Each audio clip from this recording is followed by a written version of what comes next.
الحمد لله وكفى والصلاة والسلام على سيد الرسل وخاتم الأنبياء. أما بعد فأعوذ بالله من الشيطان الرجيم. بسم الله الرحمن الرحيم. يا أيها الذين آمنوا توبوا إلى الله توبة نصوحا. صدق الله مولانا العظيم. اللهم صل على سيدنا ومولانا محمد وعلى آل سيدنا ومولانا محمد وبارك وسلم. محترم معزز سامعین دوست و عزیز، سورۃ التحریم کے آیت کا حصہ ابھی آپ کے سامنے تلاوت ہو گیا، جس میں اللہ تعالیٰ خالص توبہ کا ایماندار کو حکم دیا۔ اللہ تعالیٰ اپنے واحدین بڑے جبار ہیں، جتنا بھی کوئی گناہگار ہو اللہ کے دروازے پہ آ جائے توبہ کرنے تو اللہ تعالیٰ معاف کرے۔ اللہ تعالیٰ کسی کو رسوا نہیں کرتے، عزت عطا فرماتے۔ حضرت موسیٰ علیہ السلام کے زمانہ میں قحط پڑ گیا، بارش بند ہو گئی، دریا خشک ہو گئے، نالے ندی خشک ہو گئے، ہر چیز خشک ہونے لگی، تک دستی عام ہو گئی۔ تو استسقاء کے لیے اعلان ہوا کہ سب نکلے باہر اور اللہ کے سامنے گر گرا کر دعا مانگی۔ اللہ تعالیٰ مہربانی فرمائیں گے، دعائیں ہوتی رہی، بارش نہیں آ رہی، اللہ کے نبی موجود ہیں، ہارون علیہ السلام ہیں، موسیٰ علیہ السلام ہیں، باقی ماشاءاللہ ان کے جو شاگرد تھے وہ ہوں گے، تو بڑا مجمع تھا ایسے، لیکن بارش نہیں ہو رہی۔ یا اللہ کیا وجہ ہے، بارش نہیں ہو رہی، ہم مانگ مانگ کے تھک گئے۔ اللہ تعالیٰ کی طرف سے وحی آئی کہ اس مجمع میں ایک بندہ ہے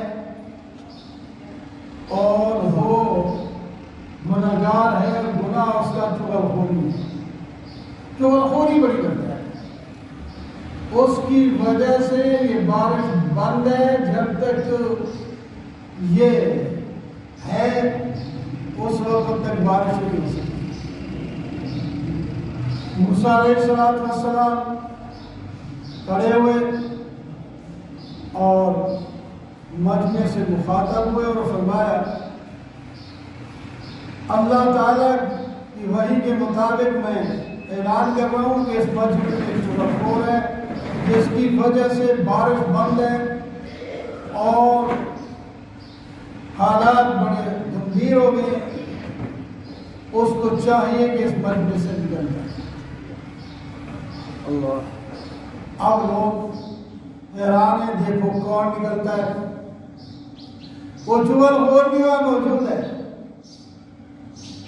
اب اس نے کہا، دل میں سوچا، یا اللہ میری وجہ سے یہ سارے لوگ اس کارسانی میں پھنسے ہوئے، میں اتنا بڑا گنہگار ہوں، میں آج سے توبہ کرتا ہوں، مجھے معاف کر دیا جائے، آج تک کبھی چغلخوری نہیں کی۔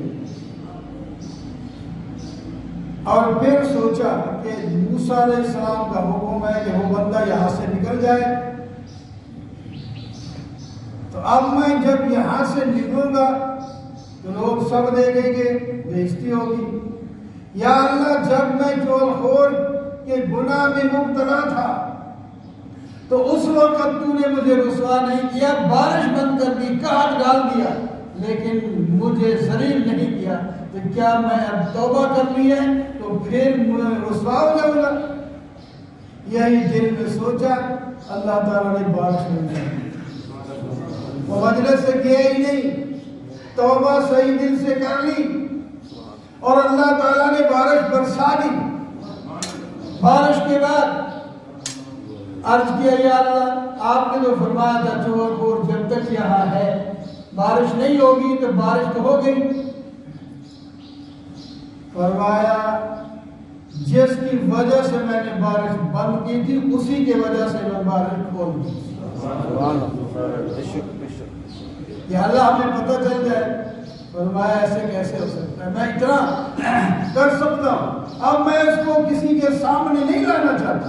تو اس واقعے سے ہمیں یہ ہوا کہ ہم کسی گناہ میں مبتلا ہے، جو جسی گناہ میں کوئی مبتلا ہو اس کو اپنی جگہ پہ توبہ کر لینا چاہیے۔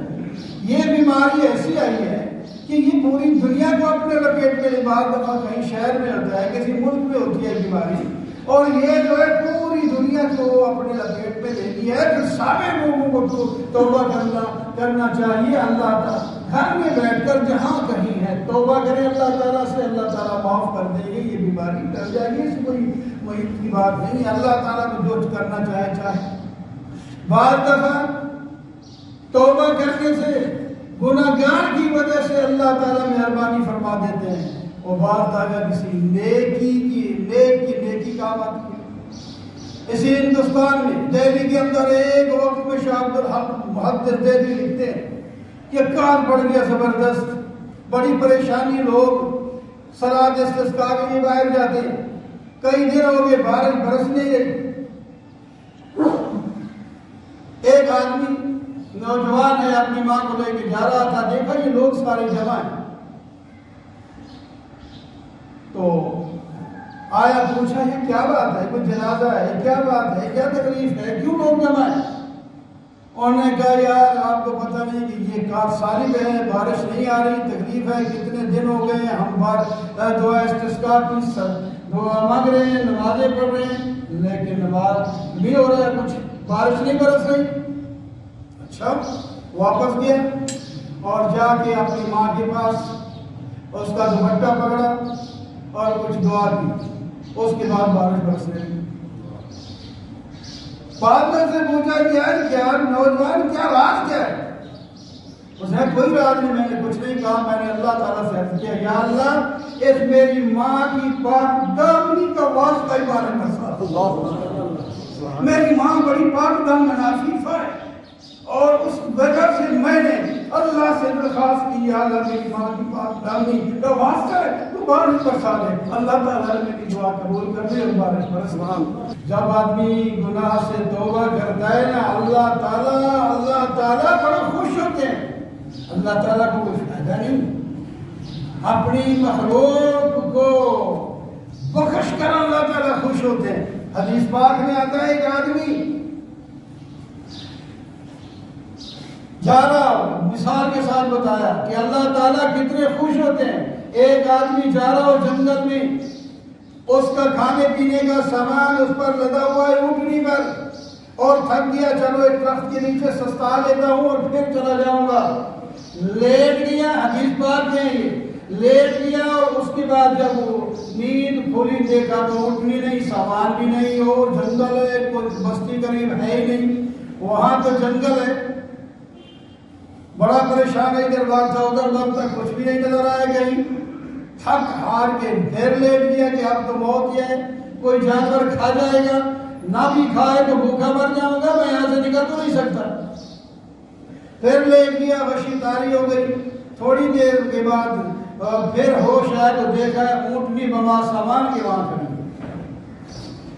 اتنا خوش ہوا، حدیث پاک میں آتا ہے اس نے وہ کہنا یاد چاہتا تھا یا اللہ تیرا شکر ہے، تو میرا خدا ہے، میں تیرا بندہ ہوں، اور میری آپ نے سن لی ہے، لیکن وہ خوشی میں آ کر اسے الٹے کہہ دیا میں تیرا خدا تو میرا بندہ۔ تو وہ خوشی میں تو اللہ تعالیٰ فرمایا جس طرح وہ اونٹ والا مسافر جس طرح خوش ہوئے سامان کو واپس ملنے کی وجہ سے، اللہ تعالیٰ اپنے گناہگار بندے کی توبہ سے اس سے زیادہ خوش ہوتے ہیں۔